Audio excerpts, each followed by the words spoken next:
Hello everyone, আসসালামু আলাইকুম। Welcome to another মৌসুম ইসলাম ব্লগস। প্রথমত আমরা বেরিয়ে গেছি, সেই দিন নামতেছিলাম আর আমার হাজব্যান্ড আর আমার বাবাটা গেট থেকে বেরিয়েছিলাম। পরে চাচার সাথে দেখা হলো। চাচা বললো যে পায়ে ব্যথা পেয়েছে। তারপর চাচা, আমার হাজব্যান্ড এবং আমার বাবাটা আর কি আগে ছিল, আমি হাঁটতেছিলাম পিছনে পিছনে। বাবাটার আর হাজব্যান্ডের ক্লিপ নিয়ে নিলাম, আমি হাঁটতেছিলাম। তারপর আশেপাশে দোকান দেখতেছিলাম, ফুচকা দোকানটা ইচ্ছে করছিল ফুচকা খেতে। বললো যে আগে কিনে নিই, তারপর এখানে ফার্নিচার দোকান ছিল, কেচির সামনে চলে এসেছিলাম। আর যারা এই রাস্তাগুলো চিনেন অবশ্যই কমেন্ট বক্সে কমেন্ট করে জানাবেন যে কারা এই এলাকায় ছিলেন।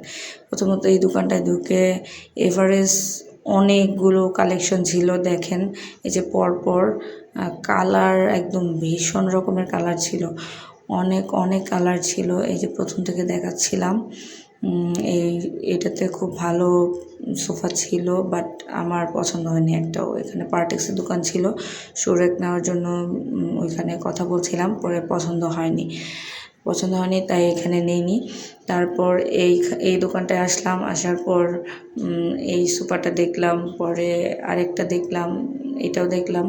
দেখতে দেখতে আর কি ওনাদের সাথে কথা হলো, তারপর আমরা চলে আসলাম। নেক্সট দিন আবার যাব বললাম, ওই দিন ফাইনাল কিনে নিয়ে আসবো, আজকে দেখে রাখলাম। তারপর চাচা আমরা রিক্সায় উঠে চলে আসতেছিলাম। আসার পথে এটা হচ্ছে কেচির সামনে থেকে এই যে ফুচকার দোকানগুলো, এটা হচ্ছে চেয়ারম্যান বাড়ি। এখানে খুব ভালোই লাগে, এই যে ফুচকার স্টলগুলো বসে। তো আমার বাবা, আমরা একটু ডংশন করতেছিলাম, আমার বাবা তো কথাই বলছিল না, তো ভালোই লাগছিল। আর খুব শীঘ্রই আমি কী কী কিনলাম এর একটা ব্লগ আসবে। আসসালামু আলাইকুম, আল্লাহ হাফেজ। সবাই ভালো থাকবেন, সুস্থ থাকবেন, সবার সুস্থতা কামনা করছি।